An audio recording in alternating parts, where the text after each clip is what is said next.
বিসমিল্লাহির রহমানির রহিম। আসসালামু আলাইকুম রহমতুল্লাহ। আজকে আমরা জানব পায়খানা প্রস্রাবের বর্ণনা। পায়খানা প্রস্রাব করতে গিয়ে মানুষের সভ্য রীতিনীতি অবলম্বন করা অপরিহার্য কর্তব্য। অন্যান্য জীবজন্তুর ন্যায় উন্মুক্তভাবে তার পায়খানা প্রস্রাব করা চলে না। অতএব পায়খানা প্রস্রাবের জন্য 4 দেয়াল এবং ছাদ বিশিষ্ট একটি প্রকোষ্ঠ তৈরি করা আবশ্যক। পায়খানা প্রস্রাবের নিয়ম কানুন। পায়খানা প্রস্রাবের হাজত হলে নির্দিষ্ট স্থানে গমন করে নিম্নোক্ত দোয়া পাঠ করে প্রথম বাম পা বাড়িয়ে উক্ত প্রকোষ্ঠে ঢুকবে। দোয়া না জানলে বা পড়তে ভুল হলে মনে মনে বিসমিল্লাহ পাঠ করবে। ভেতরে ঢুকে দাঁড়ানো অবস্থায় কাপড় উন্মোচন না করে বসার সময় উন্মোচিত করবে। ঢিলা কুলুপ সাথে নিয়ে যাবে। কেবলার দিকে মুখ দিয়ে বা পিছন ফিরিয়ে বসবে না।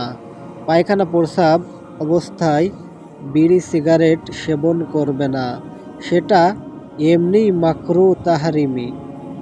পায়খানা প্রস্রাব অবস্থায় সেবন করা আরও বেশি অন্যায়।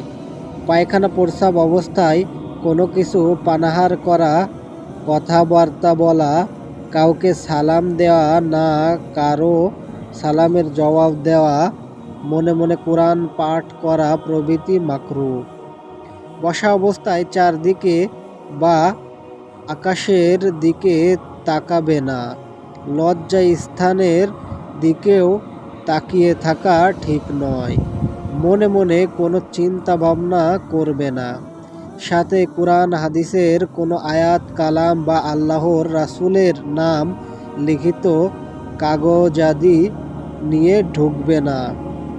পায়খানায় গিয়ে হাজত শেষ হয়ে গেলে অযথা দেরি না করে প্রথমে কুলুপ ব্যবহার করে পানি দ্বারা শৌচ করে তাড়াতাড়ি বেরিয়ে আসবে। পায়খানায় অধিক সময় বসে থাকলে অর্শরোগ হওয়ার সম্ভাবনা থাকে।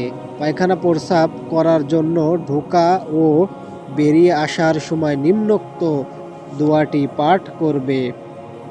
পায়খানায় প্রবেশের দোয়া।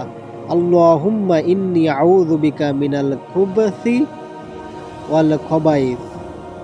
তো হে আল্লাহ, আমি আপনার আশ্রয় প্রার্থনা করছি দুষ্ট পুরুষ জিন ও দুষ্ট নারী জিনের অনিষ্ট থেকে। সহিহ বুখারী হাদিস 6322।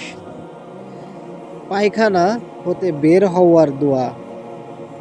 গুফরানাকা আলহামদুলিল্লাহিল্লাযী আযহাবা আন্নিল আযা ওয়া আফানি। অর্থ, আমি আপনার নিকট ক্ষমা প্রার্থনা করিতেছি। সমস্ত প্রশংসা সেই আল্লাহর, যিনি কষ্টকর জিনিস আমার থেকে বের করিয়ে দিয়েছেন এবং আমাকে নিরাপত্তা দান করিয়াছেন।